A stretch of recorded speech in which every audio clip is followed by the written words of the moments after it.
by about 10% at this university, and during that same time, faculty has increased by also about 11% to meet that demand. But at the same time, during that same time period, administration has grown by over 100%. It is more than doubled. We now have more administrators at the school than we have faculty members. And not only that, their salaries continue to rise at the same time. And if you question them about it, if you ask them about it, their response, the defense that they have is that this is how other large organizations are run, and that's what we have to do to be successful. And really what they mean is that that's how other corporations are run. And to be successful, and this is how our university really is.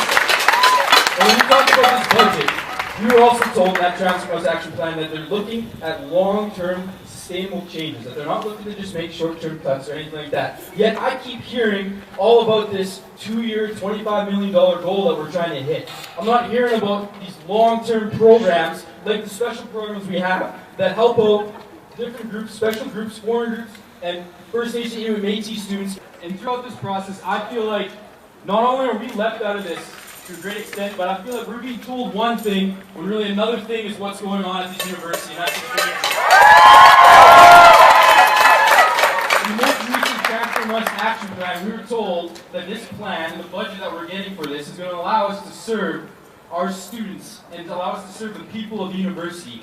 But I want to know just what people the president is talking about serving. Is she talking about the First Nations, Métis, Inuit people whose programs are being put on the chopping block in Vision 2025? Or the other diverse programs that give this university a strong progressive voice? Because that's some of the very things she's said in the past.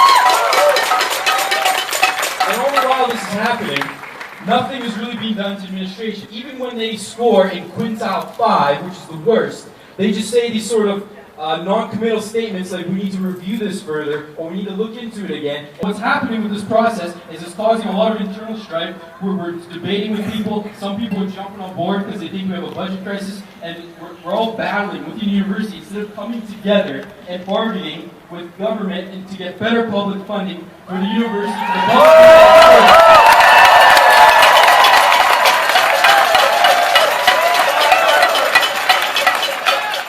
Some of the most blatant acts of universities giving in to corporate funders, giving in to privatization, and destroying academic integrity and academic freedom. And I fear that's what is happening at our university now. When we're silencing deans and firing them and banning them from campus for speaking out in a critical way. When we're evaluating academic programs, but we're doing it on 10 criteria, only 4 of which are academic.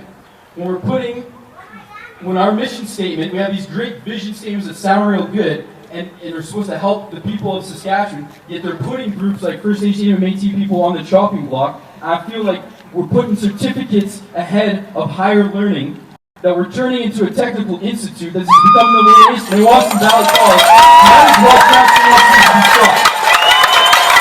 These people sticking their necks out, putting everything on the line, losing the job to the process. And it's time that the students do the same. It's the time that we find our voice, that we step up, that we are heard, so that we can defend this university, so we can defend higher learning, and so we can defend us.